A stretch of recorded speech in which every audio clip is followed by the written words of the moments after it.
Today's topic is weather preparedness. And so who better to go to than the National Weather Service to get some information about preparing for severe weather events. So I've had the opportunity to sit down and be joined now by Mr. Gary Woodall, who is the Warning Coordination Meteorologist from the National Weather Service Forecast Office in Memphis. Mr. Woodall, thanks so much for joining us today and for answering some questions for us. You bet. Glad to be here. Thanks for having us to talk about this important topic. First question for you, what is the National Weather Service and what does it do? Well, the National Weather Service is a federal government agency. Our primary mission, as directed by Congress, is the protection of life and property from the effects of hazardous weather. And we do that through our warnings, our watches, our statements, our services, and our forecasts. Our secondary mission is to enhance the nation's economy. Of course, a lot of our economy is dependent on weather, and so that plays an important role. But again, the protection of life and property is our first and most important mission. Why is weather preparedness so important? We in the National Weather Service and our partners can put out great information before and during hazardous or severe weather events. But if you don't know how to get that information and you don't know how to respond when the hazardous weather threatens, then we're not really going to be able to accomplish our mission of protecting life and property. So being aware, being prepared for hazardous weather is really important. Whether we're watching television or listening on the radio or even an alert that comes out from your office, oftentimes we hear these terms that are thrown about that maybe we don't have a real clear understanding of. Can you help us understand some key weather terms that people should know? There are 5 terms regarding severe and hazardous weather that people really need to be familiar with. First and most important is the difference between a watch and a warning. Now, watches, tornado and severe thunderstorm watches, mean that the large-scale ingredients are coming together. Conditions are becoming favorable for that severe or hazardous weather during the period of the watch. A warning, on the other hand, is an urgent message indicating that that hazardous or severe weather is imminent or actually occurring, maybe been sighted by a storm spotter, maybe detected on radar. So make sure that you know the difference between a watch and a warning. A tornado is defined as a violently rotating column of air attached to the base of the thunderstorm and in contact with the ground. Pretty straightforward, pretty easy definition. People get more confused, though, about the definition of a severe thunderstorm. We in the National Weather Service define a storm as severe if that storm produces either hailstones 1 inch in diameter, about the size of a quarter or larger, and or wind gusts 58 miles an hour or stronger. Now, the definition does not have anything to do with really heavy rain, with a lot of lightning and thunder, with dark, ugly, scary-looking clouds coming in. Only the wind, the hail, or a tornado would make a storm severe. And then finally, a flash flood is defined as a rapid rise of water, usually during or after a period of heavy rain, but other things can cause flash floods, dam breaks, levee failures, debris jam up underneath a bridge. Those can all cause flash floods, but most of the time when we're talking about flash floods, we're talking about too much rain in too short a period of time. Obviously, I need to know when one of these watches or warnings that you spoke about is issued. So how can I receive alerts from the National Weather Service? It is really important that people have as many ways as possible to find out about severe and hazardous weather that's in their area. One of those ways should be a NOAA Weather Radio. Weather Radio is a 24-hour broadcast that originates from your local National Weather Service office. There are a lot of other really good tools as well. Our commercial media partners do a great job of broadcasting severe and hazardous weather events that are in their areas. Of course, a lot of us have smartphones, and there are some really good apps for smartphones as well that will alert you if you're in a watch or warning area. Our local emergency management partners will oftentimes broadcast that information as well, local warning systems and other tools they have for broadcasting that information. Social media is another tool as well for finding out about weather and fast breaking weather information that's in your area. Even phone calls from friends, relatives, and neighbors can be a helpful way to find out about severe weather as well. But the bottom line, the key, is having multiple ways. We recommend at least 3 different ways of finding out about severe weather that's in your area. So Gary, you mentioned NOAA Weather Radio as being a critical component of our alert receiving methods. It's one of the many methods that we can use, but you really emphasized it. So why is NOAA Weather Radio important if I have my cell phone and my television and all these other ways of getting information? Weather radio is still an important tool. Even though we have all these other ways that we can find out about severe weather information, weather radio is important for a couple of reasons. Number one, the redundancy, having those multiple channels, those multiple tools like we talked about earlier. And number two, the alarm feature that we have on weather radio. Most weather radios have an alarm where you can set the radio into a standby mode. And if we issue a watch or a warning for your county, the alarm will go off. It's loud enough to wake you out of a deep sleep in the middle of the night. And then you can turn on the radio, find out what's going on, or turn to your other favorite source of weather information. But again, because of those 2 reasons, weather radio is still, in this day and age, an important tool for severe weather information. So what should I do if a watch or a warning is issued for my area? So if we come under a watch, a tornado, severe thunderstorm watch, for example, we can continue our normal activities, but we need to start paying a little closer attention to the weather, because the watch means that we're expecting things to kind of go downhill over the next few hours. If we come under a warning, though, that's when we need to take action. That's when we need to activate our severe weather plan, our safety plan, and start getting into our safe location. Gary, I know that growing up and even still, I hear some adults that will look at the severe weather alerts and they'll prioritize them as saying, hey, a tornado warning is the most important, severe thunderstorm warning not as important, and then flash flood warnings, we can kind of just ignore those. So can you tell me why it's so important and why I should pay attention to flash flood watches and warnings? Yeah, that's a really good point, Randall. Flash floods may not seem as scary as a tornado or a big severe thunderstorm coming in, but flash floods are deadly. Flash floods are actually the #1 thunderstorm-related killer. They kill more people than tornadoes or lightning. And the really sad thing is a lot of the flash flood deaths are preventable. Most of the flash flood deaths occur from people driving or walking into the floodwaters. Now, a lot of our flash floods happen at night across the country, and people may not even see the floodwater until they get into it and get themselves into trouble. But a lot of the flash flood deaths are the result of bad decisions, people trying to make it through those flooded areas. Flash flood water is a very powerful force. It only takes about 2 to 3 feet of moving flood water to float a vehicle off the road, even a good-sized truck, an SUV. Several years ago, we had a report of a fire engine, a pumper, that was floating in about 3 feet of flood water.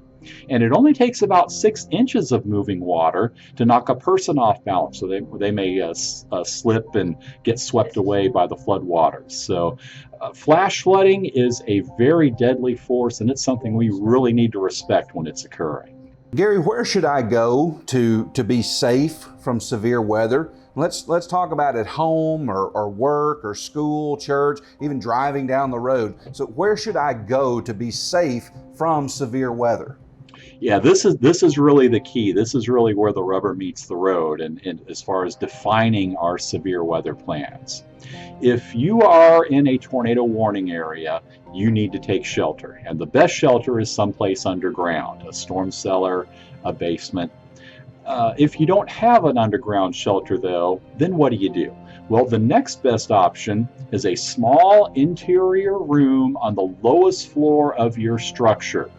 You want to put as many walls and roofs as you can between yourself and the outside.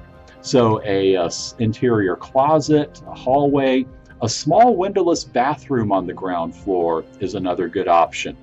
Now, another option to consider is a safe room. one of these above ground storm shelters. Some of these are pre-built, purpose-built units. In other cases, people may upgrade or strengthen one of the interior rooms of their house, extra sheets of plywood, maybe some steel and concrete reinforcement in the walls. Now, obviously, these safe rooms are easier to do with new construction, but there are some ways that existing homes can be retrofit. The FEMA website, FEMA.gov, has some really good information on safe rooms and other storm shelters. So again, as many walls and roofs as you can between yourself and the outside. Then when you get into your shelter area, cover yourself up with overcoats, blankets, a mattress. Put a helmet on if you have one, a bike helmet, a motorcycle helmet, a football helmet, a hockey helmet, whatever you might have, because most of the deaths from tornadoes occur when people are struck by flying debris. So we want to protect our head, protect our body from that debris just in case the building that we're in gets hit. Now, if you're at the store, at school, at your church, so these same rules apply. Again, small room, interior room, as much toward the center of the building or the structure as you can. If you're in a vehicle, first of all, before the severe weather season, if there's a route that you travel regularly, your commute route to and from work, or your regular delivery route that you might make as when you're at work, scout along that route and look for good places that you could use as tornado shelters.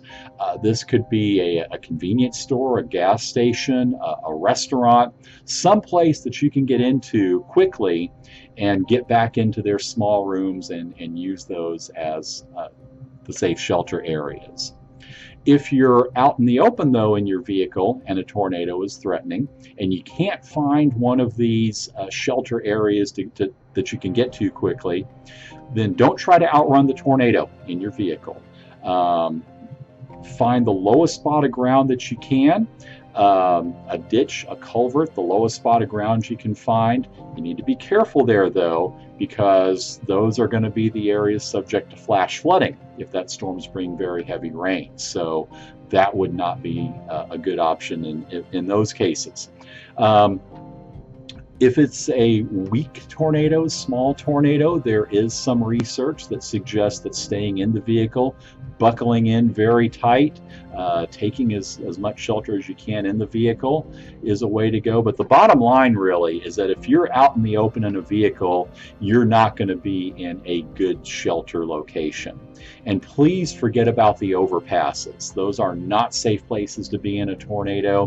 What happens is the winds and the debris actually get sort of funneled, accelerated underneath that overpass. It can be a very dangerous place to be. One of the other really dangerous places in a tornado is a mobile home.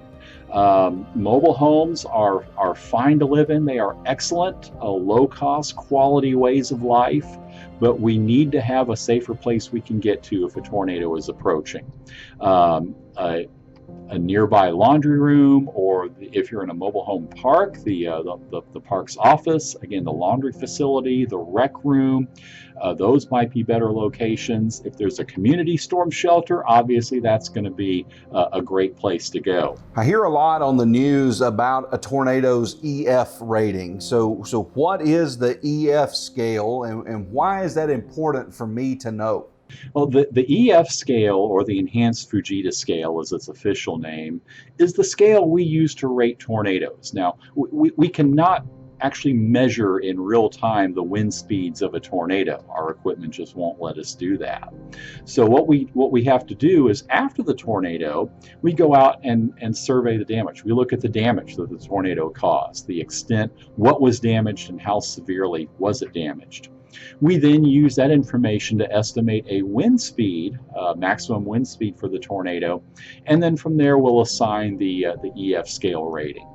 Now, on a day-to-day basis, the EF scale probably doesn't make a big difference, again, in folks' day-to-day lives. Where it is important, though, is it lets us look at the weather history of a particular area, the long-term patterns that we might see as far as tornado activity and a significant tornado activity in an area. For example, I'm here at the office in Memphis, Tennessee, and if we look at the tornado history across our area, there are certain areas and locations and parts of our area that seem to be more susceptible to tornadoes. Now, tornadoes can occur anywhere in our area, but there are certain areas and locations that seem to be more susceptible, and those come out through the surveys and the tornado history that we've been able to assemble.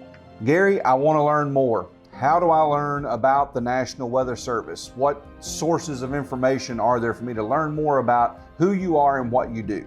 Well, there are a lot of ways that you can find out more about the National Weather Service. So we have offices all across the country. Every place in the United States and our major territories is served by a National Weather Service office.